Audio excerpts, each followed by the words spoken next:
One of the themes emerging tonight so far in terms of leadership is courage, isn't it? Having courage. And our next speaker is a great supporter of the college as well, Beate Kirmse. And Beate is the owner of the contemporary art space, Gallery Noartig and Tangerine Kangaroo, which is a green lifestyle store promoting renewable source products. Both businesses operate out of the same space in downtown San Pedro, the historic waterfront district of Los Angeles.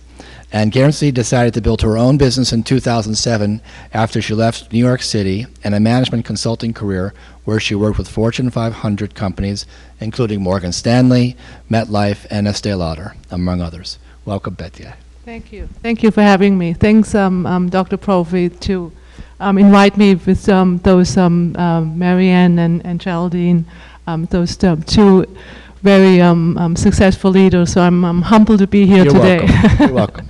And also thank you for what you've really done for San Pedro, coming with the college and just incredibly immersed into the community and reached out. It's just incredible to watch what you're doing. So I've been thinking about my leadership story, and I know people who know me here, they know me as the person who owns the gallery and is in the arts. And while for me this is really just a really short-term career in my overall life and career. So when what Dr. Profi already mentioned, I quit my corporate job in 2007 and to create my own business, and I didn't quite know what that would be. I just knew I wanted to. It was a midlife crisis, and I just knew I wanted to do something I wanted not to retire from. So I wanted to really do that for the rest of my life, and for me it was picking the arts, because I worked, volunteered with artists and art organizations before that, and it was always my passion. So I thought, why not pick my hobby to try that out? But I actually want to tell you a story about my previous life from when I was a management consultant. I went to school in Germany. I'm German, and I graduated with a business and a degree in information technology, and I started working for automotive supplier in Germany. And also my minor really was the IT. That company, I don't know why, but they hired me to start as a software designer and programmer for that company. So I kind of started in the technical area where I thought, I would do something in business. So that was the first surprise. But so I worked for two companies in Germany, and I had the luck that the second company implemented a huge software system called SAP. It's a German integrated software where you can build up your whole company with one software, so it's all integrated. So what you do on in the sales side, it goes all the way to production. So it wasn't in the 90s. It was very powerful for worldwide companies to really consolidate their accounting and their business worldwide. So I was lucky to that the company I worked for implemented as SAP, and at that time when you knew what SAP was, you were actually a expert. So when I was looking for another job in Germany, I had suddenly all these headhunter callings me for offering me jobs in the United States as a consultant for SAP. So I decided to go along with it. So that was the reason why I immigrated to the U.S. for a job, and I always thought I would go back, as so many people, back to Germany with a great line on my resume that I worked for an American company. But 15 years later, I'm still here. So, as so many other people probably too. So I started for KPMG, was at that point of time was one of the big five, what they call the big five consulting companies. And I worked on my first project for a couple of months, and then I started my second project in New York to have a full-blown SAP implementation and kind of really re-engineering the business processes of a company in consumer industries. So that project went extremely well. And I just used, I just operated in the same way I operated when I was working in Germany, which I didn't think about cultural differences between Germany and the US. And it worked pretty well in New York. It was, in Germany I was used to be very straightforward. You go to a meeting, you're very focused, and all these things you think about German, they are partially true. so I was just myself and did what I did before, and it was great. We had a very successful project, and I got promoted, after 1 year being here in the States. So I felt great. I come here, I'm great. I get promoted, and then I started my next project, which was a client in Chicago, and I was, by then it was like in the late 90s. That was when the whole internet bubble and the e-commerce just started to, that businesses started to build their platforms on e-commerce and the internet. So I was that was my expertise. So that's on the SAP side. I was always the data and the interfaces to other systems and to outside business partners. So I was kind of the e-commerce go-to person at that point. So and that's what I kind of was sold to our new client in Chicago. And so just I actually, since Americans always had so many problems pronouncing my name, so my nickname was actually .com at that point. So anyway, so I was on a. We're gonna remember that. That's .com. Yeah. So I was pretty feeling good about myself, being promoted, being in America, and coming to this huge project. I think it was like a $50 million project with this client, and being the lead for a huge e-commerce platform they wanted to create, and it was really the heart of the whole project. It was very, very important. So that was, I felt pretty good. And so the project manager from the client side, he was a production manager for the company for 30 years. And I think it didn't go very well with him. He worked like with men all his life. There were no women in tech, and women in technology. I think that was a little bit difficult for him. So anyway, he had his doubts, and he discussed that with my managing director, and so, but my MD was really behind me and said, no, this is the person you need, and so it was all good.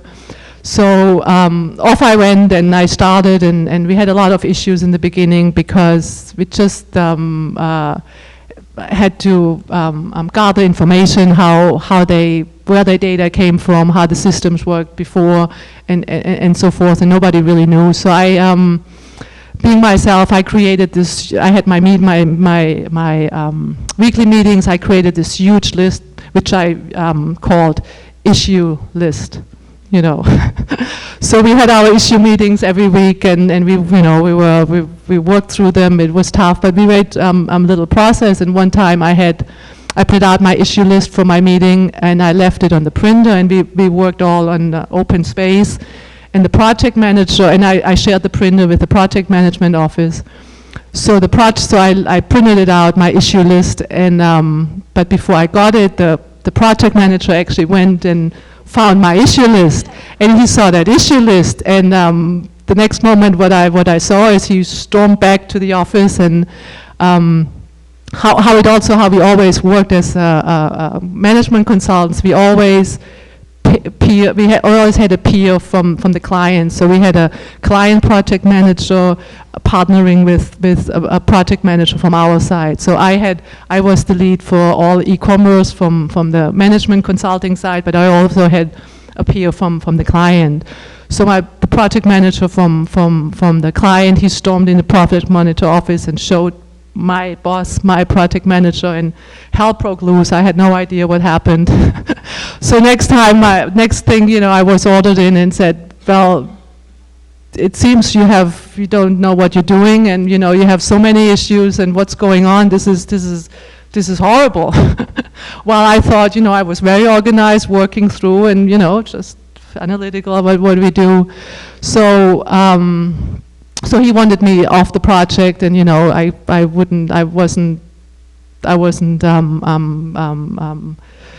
kind of covering what I was supposed to do, and so back and forth. What I learned is really that I should never have called it issue list. I learned, that's really a cultural. I really had to learn that cultural differences. It's an opportunity or challenges, but you don't have issues.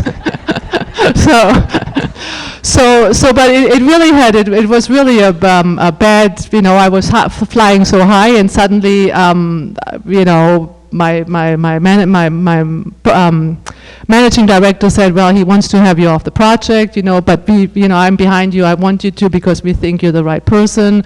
So he told me, you can, I put you on a different project if you want. But so I said, no, I want to do this, and I want to prove myself. So the project was over a year, and it was very challenging. So what we actually did is we brought another person in who kind of sat in my my opportunity meetings just to make sure it all went well. And then after a while, I was kind of back to being kind of accepted again. But it was very tough because now all eyes were constantly on me. So it was, and I could never quite establish that relationship with the client project manager. So that was just which was very hard. So it really put also a dent in my my career because I came there with all these promises, and then there were all these complaints. So at the end, it was also a very successful project. We were on time and under budget, what rarely happens in SAP projects. I mean, I was on other projects too, so.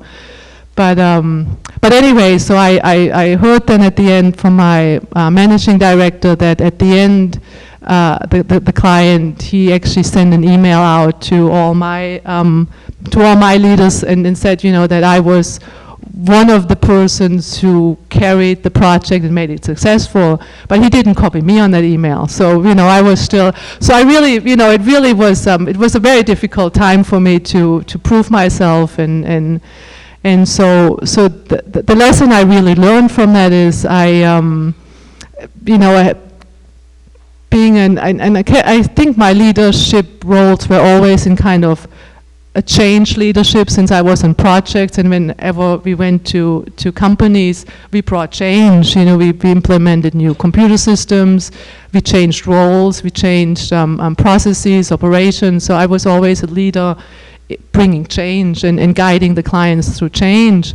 So what I learned is even when you're successful with one project or one task and you work with a certain group of people you succeeded, you can never take that for granted that you can just use that and move on and use it, now I know how it works, and you can just move on and use it on a new opportunity or project. So you really, what I learned is, reflecting on it, is that whenever you start something new, you really have to make sure you understand the people who are involved and their background and where they're coming from and the culture of the company. Every company I worked for was so different in the culture and based on the industry and what they did and where the company was located. So you really, so I think like a leadership or managing is really always, you have to be very flexible and you have to learn with every new task you take on.